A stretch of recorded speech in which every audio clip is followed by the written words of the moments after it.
Hello everyone, welcome to our channel education hotspot. और अपनी आज की क्लास में हम लोग अपने chapter the challenges of cultural diversity को आगे कंटिन्यू करेंगे। आज की ये जो क्लास है ये इस चैप्टर की लास्ट क्लास होगी। आज हम इस चैप्टर को कंप्लीट करेंगे। ये वीडियो थोड़ी सी बड़ी हो सकती है। तो टॉपिक स्टार्ट करने से पहले मैं लाइव क्लासेस के बारे में थोड़ी सी इन्फॉर्मेशन आपको दे दूँ। अभी मोस्ट प्रोबेबली मंडे को हम एक छोटा सा लाइव करेंगे, 5 to 10 मिनट्स का मैक्सिमम। टाइमिंग मैं आप लोगों को इन्फॉर्म कर दूंगी बिफोर द लाइव सेशन।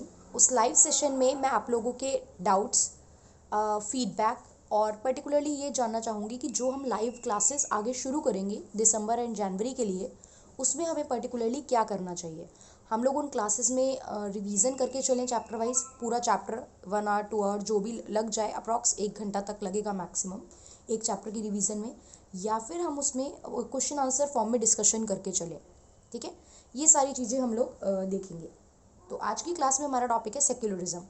पिछली क्लास में जो हम लोगों ने टॉपिक करा था वो था कम्युनलिज्म। कम्युनलिज्म में हमने देखा था कि रिलीजन के बेसिस पे अलग अलग ग्रुप बन जाते हैं।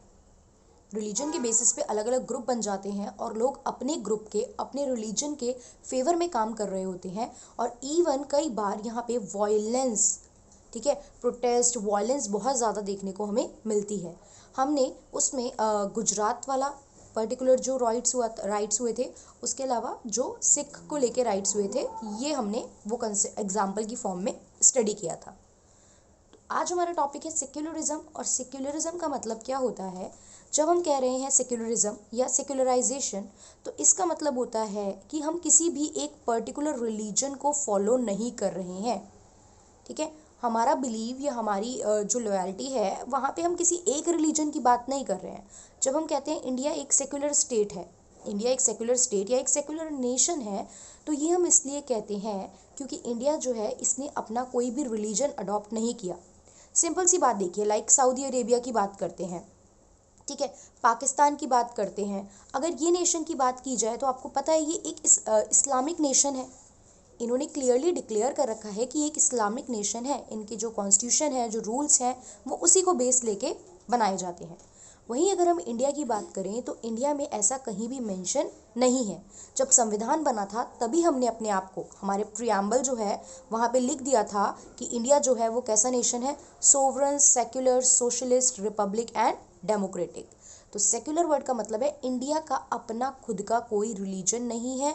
हम हर रिलीजन की रिस्पेक्ट करते हैं और हर रिलीजन के लोगों को यहाँ पे इक्वली ट्रीट किया जाएगा।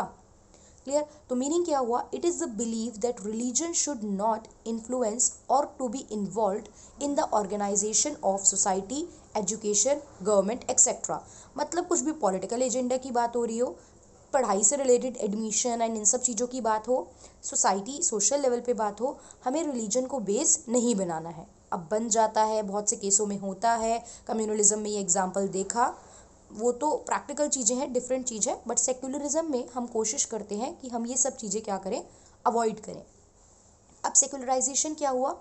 सेक्युलराइजेशन को कंसीडर किया जाता है एक ऑल्टरनेटिव, एक option to religious way of understanding the word. देखो, सेक्युलर जब हम हैं तो हम कह रहे हैं कैसे ये चीज़ हुई, रिलीजियस वे पे चीज़ें चल रही थी। वेस्टर्न यूरोप में जो कंसेप्ट था वहाँ पे सेक्युलराइजेशन को बोला जाता था कि हम स्टेट को चर्च से अलग कर रहे हैं। चर्च मतलब जितने भी ये रिलीजियस एस्पेक्ट हैं उससे इस कानून को, पॉलिटिकल चीज़ों को, डेमोक्रेसी को अलग रखो। तो वहीं से तो ये कंसेप्ट हमने यहाँ पे अडॉप्ट किया है। तो हम यहाँ पे कह रहे हैं कि जब मॉडर्निटी इंक्रीज हुई, मॉडर्निटी आई, ठीक है, उसके अलावा मॉडर्निटी यूरोप में ही था बेसिक स्टार्टिंग इसका, 11th में आप लोगों ने पढ़ा होगा स्टार्टिंग में, ये इमर्जेंस ऑफ सोशोलॉजी में।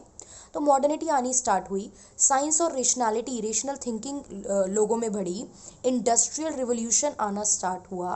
तब ऐसी चीज़ें हुई जब थिंकिंग, रेशनैलिटी, साइंटिफिक टेम्परमेंट लोगों का बढ़ने लगा, तो लोगों ने जो रिलीजियस को लेके एक तरीके से अंधविश्वास था, चीज़ें थी, वो कम करी और लोगों ने क्वेश्चनिंग स्टार्ट की। पीपल स्टार्ट क्वेश्चनिंग, ऐसा होता है तो ऐसा क्यों होता है, ये चीज़ है तो इसमें पर्टिकुलरली ये कंसेप्ट क्यों इन्वॉल्व है। तो जब लोगों ने क्वेश्चनिंग स्टार्ट की तब वहाँ से कुछ नए कंसेप्ट हमारे सामने निकल के आए। और उसी का एक ऑल्टरनेटिव वे था सेक्युलराइजेशन, कि सिर्फ एक चीज़ को हमें फॉलो, एक रिलीजन को हमें फॉलो नहीं करना है। ये जनरली अपोज करता है कम्युनल का, कम्युनलिज्म का अपोजिट है, क्योंकि कम्युनलिज्म क्या कहता था कि हम एक रिलीजन को इतना सुपीरियर मान रहे हैं कि हम बाकी सब रिलीजन को क्या कर रहे थे, डाउनग्रेड करके चल रहे थे। अब जब हम बात करते हैं सेक्युलर स्टेट की, तो एक स्टेट सेक्युलर है, ठीक है। अब इसमें देखो मैं आपके आगे बहुत सारी कन्फ्यूज़न भी क्रिएट करूँगी कि प्रैक्टिकली कितना कॉम्प्लिकेटेड सा इशू है ये, क्योंकि एक तो पर्सन टू पर्सन चीज़ें डिफ़र करती हैं, प्लस हर कोई अपनी आइडियोलॉजी, अपने रिलीजन, अपने ग्रुप, अपनी कास्ट के फेवर में बात करेगा, ठीक है।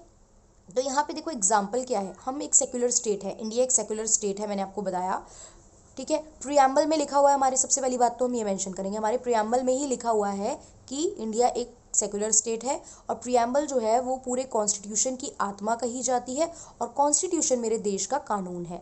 तो एक तरीके से मेरे देश का कानून ये इंश्योर करता है, ये बताता है कि इंडिया एक सेक्युलर स्टेट है। उसके बाद हम एग्जाम्पल देखें तो हम देखते हैं, बेसिक से एग्जाम्पल लेके चलते हैं कि यहाँ पे ऑलमोस्ट ऑल रिलीजियस फेस्टिवल पे हमें हॉलीडे देखने को मिलती है, बी इट दिवाली, होली हो गए, ठीक है, ईद हो गई, ठीक है, क्रिसमस हो गया, गुरुपूरब हो गया। तो आपको हर फेस्टिवल पे क्या देखने को मिलती है, गुरु नानक जयंती वगैरह होती है ना, इन सब पे हमें क्या देखने को मिलती है, फेस्टिवल देखने को मिलती है। तो ये क्लियरली शो कर रहा है कि यहाँ पे सेक्युलरिज्म एग्जिस्ट करती है। अब हम बात करते हैं वेस्टर्न सेंस में। तो जब वेस्टर्न सेंस में हम सोशोलॉजी की सेक्युलरिज्म की बात कर रहे हैं, तो हम वेस्टर्न सेंस में कंसेप्ट था कि सब रिलीजन एस्पेक्ट से दूर रहो, स्टेट को रिलीजन से, धर्म से अलग रखो।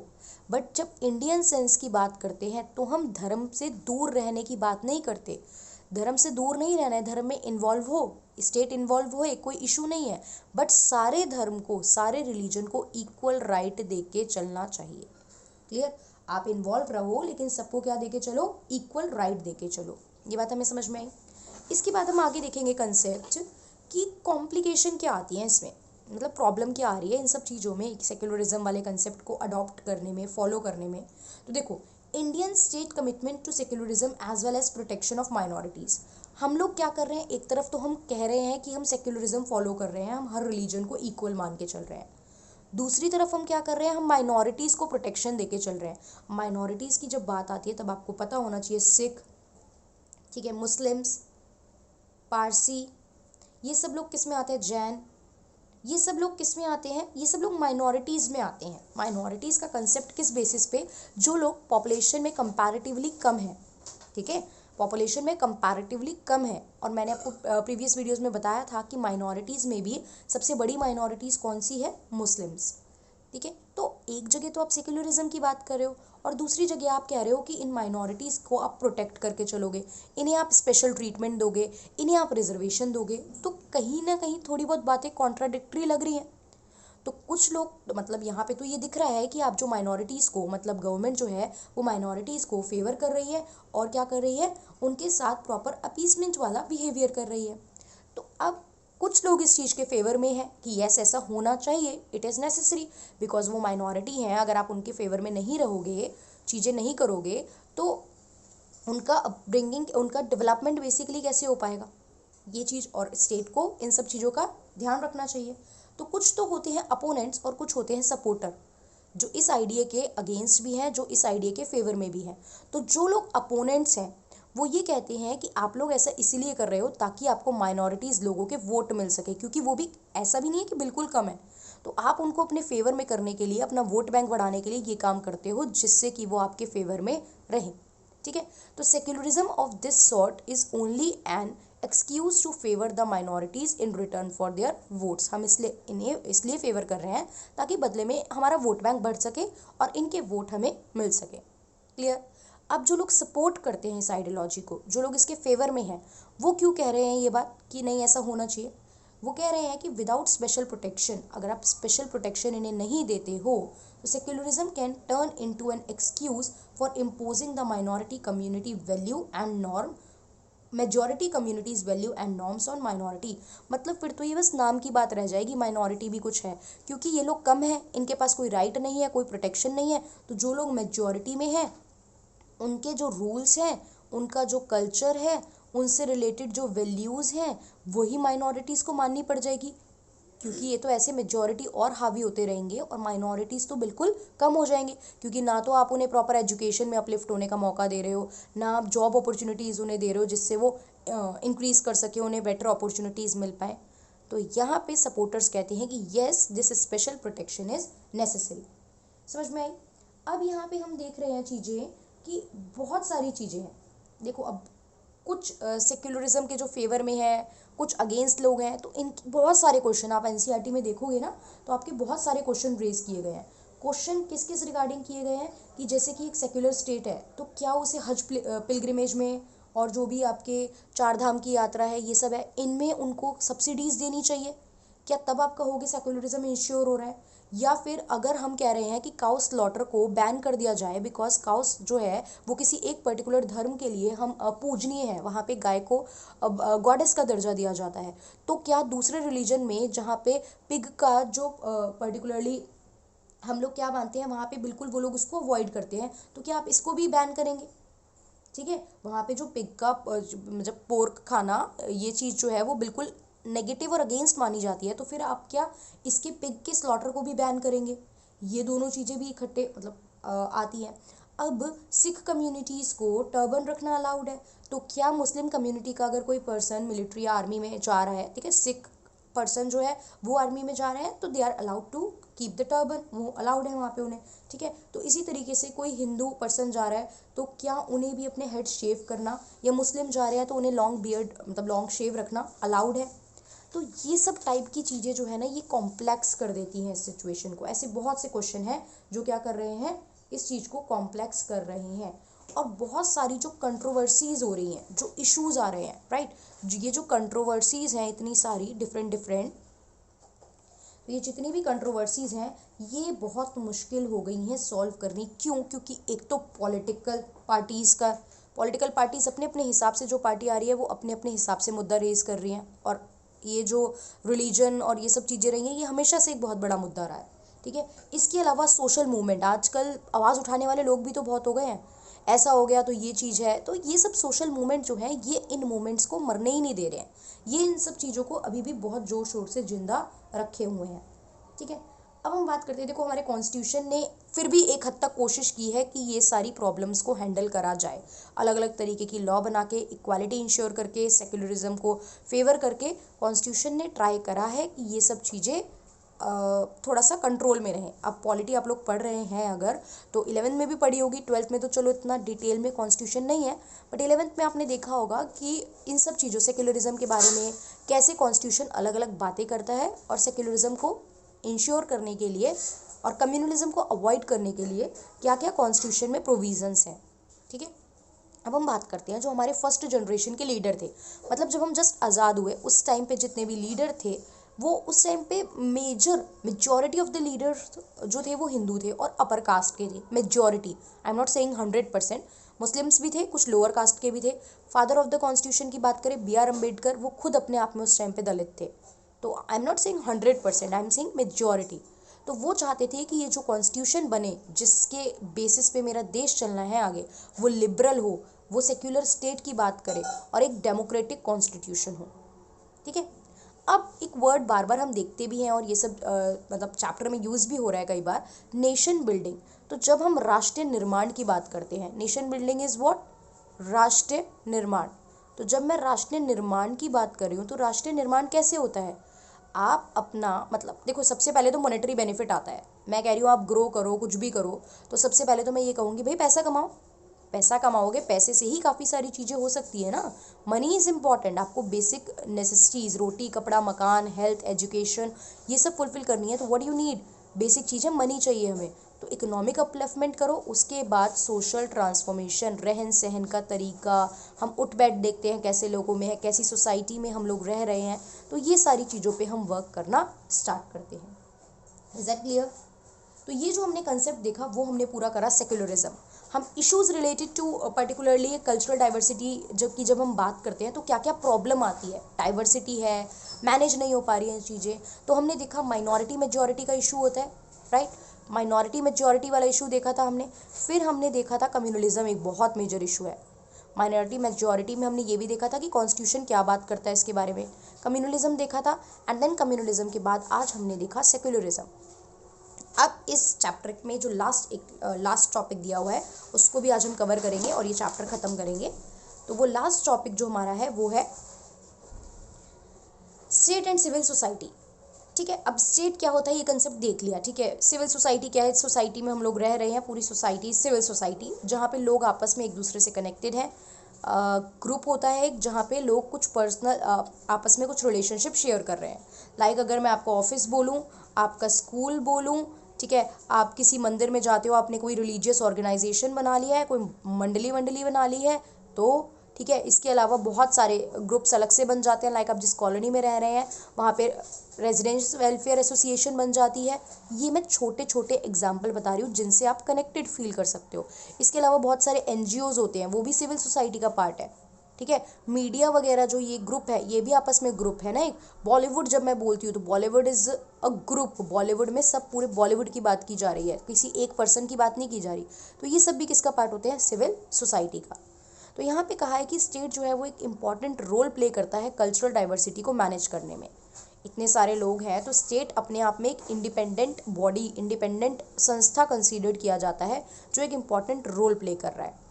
वहीं आगे यहाँ पे बात की गई है अथॉरिटेरियन स्टेट की। देखिए, अथॉरिटेरियन स्टेट जब मैं बोलूँ तो ये अपोजिट होता है डेमोक्रेटिक स्टेट के। डेमोक्रेटिक स्टेट क्या, जहाँ पे डेमोक्रेसी से काम चल रहा है। ठीक है, लीडर जो है प्रॉपर वोटिंग से चुना जा रहा है। लीडर्स जो है वो क्या है, आंसरेबल है पब्लिक के, सिटीजन के, हर किसी को इक्वल राइट दिया जा रहा है। वहीं अथॉरिटेरियन इसके बिल्कुल अपोजिट हो जाता है। अथॉरिटेरियन मतलब कोई एक पर्सन अपनी पावर, अपना राइट, अपनी अथॉरिटी चला रहा है, नीचे पर्टिकुलर जिनके लिए वो डिसीजन ले रहा है। फॉर एग्जांपल गवर्नमेंट है तो जिन पब्लिक के लिए, जिन सिटीजन के लिए वो डिसीजन ले रही है, उनके लिए आप बिल्कुल आंसरेबल नहीं हो। आप क्या डिसीजन ले रहे हो आप उन्हें कुछ बता ही नहीं रहे हो। तो अथॉरिटेरियन स्टेट क्या होता है, where people have no voice, जहाँ लोगों की बात ही सुनी नहीं जा रही है। Those who are in power are not accountable to anyone, वो किसी को अकाउंटेबल मतलब वो किसी को आंसर ही नहीं दे रहे हैं। क्लियर। लिमिट और अबॉलिश सिविल लिबर्टीज, रुकावट लगा रहे हैं सिविल लिबर्टीज़ पे, जो फ्रीडम है। Freedom like what, freedom of speech पे आपको कुछ भी बोलने का राइट नहीं मिल रहा है वहाँ पे।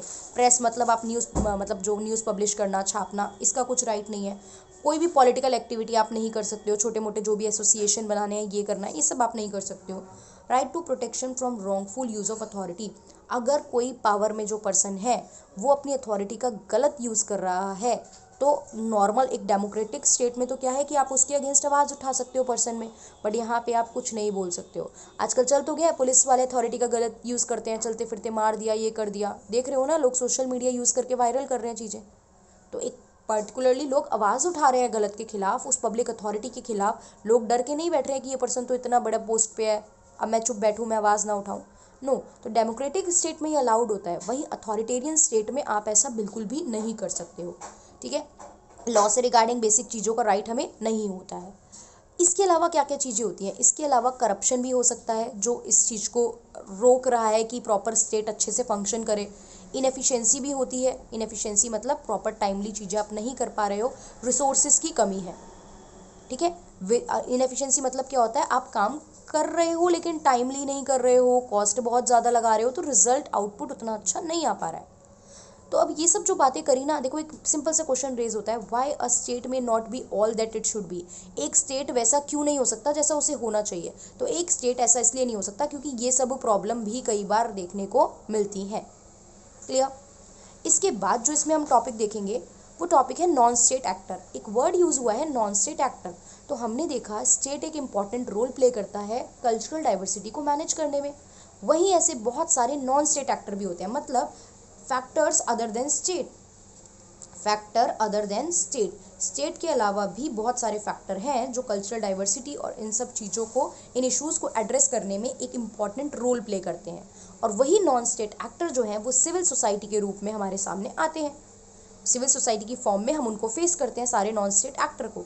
तो सिविल सोसाइटी, अब मैं आपसे पूछूं तो क्या है, सिविल सोसाइटी एक non state, non market part है पब्लिक का, पब्लिक डोमेन का, पब्लिक ग्रुप का, एक non state non market part है in which individual get together voluntary to create institution and organization, जिसमें इंडिविजुअल अपनी इच्छा से मिल रहे हैं और एक संस्था बना रहे हैं, एक इंस्टीट्यूशन, एक संस्था बना रहे हैं। कोई ज़बरदस्ती नहीं है, कोई फोर्स नहीं किया जा रहा है, आप लोग अपनी मर्जी से ग्रुप बना रहे हो। लाइक मैंने बोला ना कि किसी कॉलोनी में आप रहते हो, आपने ग्रुप बना लिया कि चलो हम सब मिलके अपनी कॉलोनी का वेलफेयर करेंगे, फंड कलेक्ट करेंगे, थोड़ा बहुत कलेक्टिवनेस में कुछ भी आप फंक्शंस ऑर्गेनाइज करा रहे हो, कुछ भी चीज़ें करा रहे हो, तो दीज काइंड ऑफ थिंग कि आप वॉलंटियरी कर रहे हो और वहाँ पे एक ग्रुप क्रिएट हो रहा है।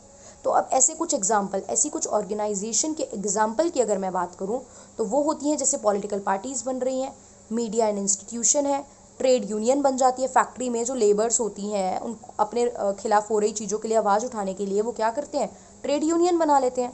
ठीक है, एनजीओ है, नॉन गवर्नमेंट ऑर्गेनाइजेशन बहुत सारी, कुछ रिलीजन को लेके भी ऑर्गेनाइजेशन बन जाती हैं। अब ये जो हम ऑर्गेनाइजेशन की बात कर रहे हैं ना, जो सिविल सोसाइटी में आती है, वो हम उन ऑर्गेनाइजेशन की बात कर रहे हैं जो स्टेट के कंट्रोल में नहीं है। क्योंकि अल्टीमेटली देखो, अगर कोई चीज़ गवर्नमेंट या स्टेट के कंट्रोल में आ गई तो वो कैसे इंश्योर करेगी कि डाइवर्सिटी और सारी चीज़ें सही चले।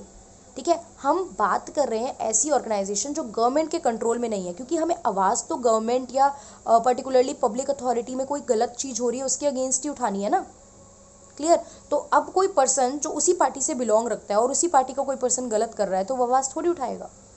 ठीक है, तो यहाँ पे हम बात करते हैं नॉन स्टेट, ऐसी चीज़ें जो स्टेट के कंट्रोल में नहीं है। लाइक मैं बात करती हूँ दूरदर्शन, तो दूरदर्शन सिविल सोसाइटी का पार्ट नहीं है बिकॉज ये गवर्नमेंट के कंट्रोल में आ रहा है। वहीं जो प्राइवेट टेलीविज़न चैनल हैं वो प्रॉफिट मोटिव के लिए काम कर रहे हैं, गवर्नमेंट के इन्फ्लुएंस में आके काम कर रहे हैं, नहीं कर रहे हैं। ठीक है, और बेसिकली मीडिया को तो क्या बोला जाता है, फोर्थ पिलर ऑफ डेमोक्रेसी। अच्छा, पहले मुझे ये बताइए अब कमेंट बॉक्स में कि 3 पिलर, मैंने बोला media is the fourth pillar of democracy, तो आप लोग मुझे बताएंगे कि 3 पिलर जो ऑलरेडी फोर्थ के पहले first, second and third pillar of democracy कौन से हैं। ओके, अब हम बात करते हैं एक और एग्जाम्पल की, जैसे कार मैन्युफैक्चरिंग कंपनी है तो वो सिविल सोसाइटी का पार्ट नहीं है बिकॉज कंपनी किसी न किसी हद तक गवर्नमेंट से कनेक्टेड है, क्योंकि कंपनी को गवर्नमेंट का टैक्स देना है। कंपनी अगर इलीगल मेजर यूज़ करती है, कंपनी फॉर एग्जाम्पल मानिए पोल्यूशन बहुत ज़्यादा कर रही है, तो गवर्नमेंट इंटरफेयर कर सकती है, तो गवर्नमेंट का एक हद तक कंट्रोल है। लेकिन वहीं इस कंपनी के एम्प्लॉयज़ अगर मिलकर ट्रेड यूनियन बना लेते हैं तो वहाँ पे गवर्नमेंट का कोई कंट्रोल नहीं है, then they can keep their demand. ठीक है, अभी जैसे ये फार्मर्स है, सारे फार्मर्स कलेक्ट होके जो है ये क्या कर रहे हैं, इंडिविजुअली प्रोटेस्ट कर रहे हैं चीज़ों को लेके, तो ये फार्मर नॉन स्टेट एक्टर का रोल प्ले कर रहे हैं ना, यहाँ पे ये क्या कर रहे हैं, नॉन स्टेट एक्टर का रोल प्ले कर रहे हैं। अब बात करते हैं, देखो अथॉरिटेरियन वर्ड की हमने बात की थी, तो अथॉरिटेरियन का एक एग्जाम्पल यहाँ पे हमें मेंशन किया गया है कि जब 1975 में when Indira Gandhi was in power, तो इंदिरा गांधी ने लगाई 1975 में when Indira Gandhi was in power, तो इंदिरा गांधी ने लगा दी थी इमरजेंसी। अब इंदिरा गांधी ने लगा दी इमरजेंसी, तो तब अब इमरजेंसी क्या, कैसे, कितने टाइप की, ये सब पॉलिटिकल एस्पेक्ट है, तो I am not teaching you this concept here. मैं मान के चल रही हूँ आपको कहानी पता है, नहीं भी पता तो सोशोलॉजी वाला पार्ट यहाँ पे समझ लीजिए कि इमरजेंसी जब लगी तो पार्लियामेंट जो है वो सारे बेसिक जो लॉज होते हैं या आर्टिकल्स होते हैं उनको सस्पेंड कर दिया जाता है, आपके फंडामेंटल राइट्स को, बेसिक फंडामेंटल राइट्स को क्या कर दिया जाता है, सस्पेंड कर दिया जाता है। जनरली आपके पास right to freedom of speech होता है, आप इकट्ठे असेंबल हो सकते हो बिना हथियार के, आप लोग इकट्ठे होके, लाइक अभी प्रोटेस्ट हो रहा है, आपको बहुत सारे ऐसे राइट होते हैं। लेकिन जब इमरजेंसी लगा दी है तो पावर सीधा सेंटर के हाथ में चली गई है, सेंटर सारे डिसीजन लेगा और पर्टिकुलरली आपके इस तरीके के सारे राइट जो हैं ख़त्म हो जाते हैं। तो जब 1975 से 1977 तक इंदिरा गांधी के टाइम पे इमरजेंसी लगाई गई थी, तो ये कंसेप्ट था किसका, अथॉरिटेरियन रूल का। यहाँ पे सारी पावर किसके हाथ में चली गई थी, सेंटर के हाथ में सारी पावर चली गई थी। यहाँ पे मीडिया पे सेंसरशिप लगा दी गई थी कि मीडिया बिना सरकार की परमिशन के कुछ भी पब्लिश नहीं कर सकती। देख रहे हैं ना, अभी हमने देखा था, ये सब किसके एग्जाम्पल है, अथॉरिटेरियन रूल के। पॉलिटिकली जो भी लोग एक्टिव थे, जो लोग इसके खिलाफ आवाज़ उठा रहे थे चीज़ों के लिए, उनको पकड़ के जेल में बंद कर दिया गया था, ये भी एक चीज़ थी। इसके अलावा यहाँ पे क्या हो रहा था, स्टरलाइजेशन, इसके बाद एक स्टरलाइजेशन का कंसेप्ट जो था, देखिए यहाँ पे क्या हुई थी चीज़ें, मैंने आपको शायद स्टार्टिंग के चैप्टर में ही बताया था, स्टरलाइजेशन वाला कंसेप्ट, नसबंदी वाला कंसेप्ट क्या था, डिटेल नहीं जाननी थी बट बता रही हूँ जब यहाँ पे डिस्कस कर रही हूँ। उस टाइम पे प्रॉपर्ली एक प्रोग्राम लाया गया था फैमिली प्लानिंग के लिए, जिसमें स्टरलाइजेशन को प्रमोट करने की बात की थी। ठीक है, कि फैमिली प्लानिंग, हमने नारे भी सुने, मतलब उस टाइम पे सुनी भी थी चीज़ें कि फैमिली प्लानिंग करने की, 1 या 2 बच्चे हों अगर फैमिली में तो ठीक रहता है। उसके बाद क्या कर लेना चाहिए, हमें स्टरलाइजेशन करा लेना चाहिए। लेकिन ये देखा गया उस टाइम पे ये प्रोसेस जो है वो ज़बरदस्ती किया जा रहा था। ठीक है, बहुत सारे ऐसे लोग जिनकी इवन अभी तक मैरिज भी नहीं हुई है, उनको भी ज़बरदस्ती पकड़ के स्टरलाइजेशन का प्रोसेस किया जा रहा था। दैट्स वाई पीपल बहुत अपोज थे। एक तो ऑलरेडी लोग परेशान थे इस इमरजेंसी की वजह से, इतने टाइम तक उन्होंने ऐसी सिचुएशन फेस की, अथॉरिटेरियन रूल फेस किया। तो इसी के बाद जब नेक्स्ट इलेक्शन हुए तब लोगों ने क्या करा, पब्लिक ने गवर्नमेंट को जवाब दिया। और इस टाइम पे यहाँ पे कांग्रेस रूलिंग में थी, इंदिरा गांधी की गवर्नमेंट थी। और नेक्स्ट इलेक्शन में क्या हुआ, गवर्नमेंट जो थी वो बहुत मतलब गवर्नमेंट को एक बड़ा फेलियर देखने को मिला। और बहुत सारी जगहों पे यहाँ पे मतलब ऑलमोस्ट काफ़ी जगहों पे कांग्रेस पार्टी की हार हुई थी। अगर आप लोग 12th में पॉलिटी पढ़ रहे हैं तो ये टॉपिक तो आप लोग वहाँ पे बहुत डिटेल में पढ़ेंगे, इमरजेंसी वाला। ठीक है, कि कैसे पर्टिकुलरली पब्लिक जो है वो आंसर करती है गवर्नमेंट को, मतलब गवर्नमेंट की नेगेटिव का पब्लिक के पास आंसर होता है। तो ये एक एग्जांपल वहाँ पे हम मेंशन करते हैं। ठीक है, पॉलिटी में भी। अब यहाँ पे इसी को लेके एक चीज़ और है, छोटा सा topic, right to information act 2005। देखिए, इस एक्ट को 2005 में लाया गया। एक्ट किसके थ्रू लाया जाता है, पार्लियामेंट के थ्रू। पार्लियामेंट ने मतलब लोकसभा राज्यसभा ने पास करा, हम मिस्टर प्रेसिडेंट ने इस पर साइन करे और ये एक बिल जो आया था वो बन गया कानून, वो बन गया एक्ट। इसके तहत क्या बोला गया कि जो स्टेट है ना उसको लोगों को आंसर देना पड़ेगा। For example, if I am a normal citizen of the country, for example क्या हूँ ही मैं सिटीजन, है ना, तो हम सब सिटीजन है। तो अगर मैं किसी भी टॉपिक पे कुछ भी बात जानना चाहती हूँ गवर्नमेंट से कि गवर्नमेंट इस मैटर में क्या कर रही है, ये फंड जो था, मतलब एनी काइंड ऑफ क्वेश्चन अगर मैं गवर्नमेंट से जानना चाहती हूँ तो मैं वो गवर्नमेंट से पूछ सकती हूँ और गवर्नमेंट मुझे उसका आंसर देगी। गवर्नमेंट डिनाई नहीं कर सकती। 30 दिन के अंदर अंदर मेरी उस पर्टिकुलर कंप्लेन का, मेरी उस रिक्वेस्ट का, मेरे उस PIL का जो भी मैंने डाली हो, सॉरी जो भी मैंने पर्टिकुलरली रिक्वेस्ट डाली होगी आंसरिंग की, उसका आंसर गवर्नमेंट को मुझे 30 दिन के अंदर अंदर देना पड़ेगा। ठीक है, अब क्वेश्चन, क्या गवर्नमेंट मना कर सकती है? देखिए, बिल्कुल ऑप्शन है गवर्नमेंट के पास मना करने का। अगर वो इन्फॉर्मेशन, अगर आप कुछ ऐसी इन्फॉर्मेशन मांग रहे हो जो नेशन के इम्पोर्टेंस से रिलेटेड है या कुछ इंटरनेशनल डीलिंग वगैरह से रिलेटेड है। अब अगर आप फॉर एग्जांपल यहाँ पे हमने देखा सर्जिकल स्ट्राइक वगैरह हुई। अब अगर आप गवर्नमेंट से सीधा पूछने चले जाओ कि आपकी क्या प्लानिंग है सर्जिकल स्ट्राइक को लेके, या अभी इस कंट्री ने हमारे साथ ऐसा करा, आप बताओ जरा आप क्या करने वाले हो, तो गवर्नमेंट ऐसी इन्फॉर्मेशन पब्लिक डोमेन में पहले से तो रिलीज़ नहीं कर सकती है ना। तो ऐसी चीज़ों में जब कोई इंटरनेशनल अफेयर्स से, इंटरनेशनल रिलेशन से रिलेटेड मैटर है या फिर कोई मैटर बिल्कुल नेशन की इंपॉर्टेंस का है जिसे सीक्रेट रखना ज़रूरी है, तो गवर्नमेंट नहीं बताएगी। लेकिन राइट टू इन्फॉर्मेशन से पहले गवर्नमेंट क्या कहती थी कि इससे पहले एक एक्ट आ रखा था जिसे हम कहते थे ऑफिशियल सीक्रेसी एक्ट, कि ऑफिशियल इन्फॉर्मेशन जो है वो सीक्रेट रहनी चाहिए। ठीक है, ये ऑफिशियल सीक्रेसी एक्ट आया था 1923 में, during the time of britisher.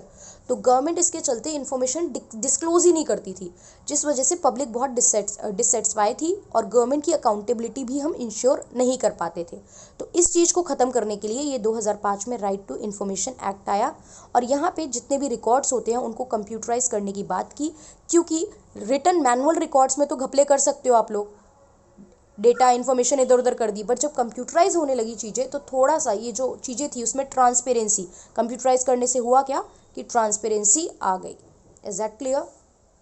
तो ये हमने पूरा चैप्टर डिटेल में कर लिया है, cultural diversity. This is the last class of this chapter, ये हमने ख़त्म कर लिया। अब इसके बाद CBSE के अकॉर्डिंग आई गेस ये बुक पूरी कंप्लीट हो गई है। अब एक चैप्टर इस बुक का, सिर्फ एक सिंगल चैप्टर बचा है, market as a social institution. उसे हम लोग अब स्टार्ट करेंगे।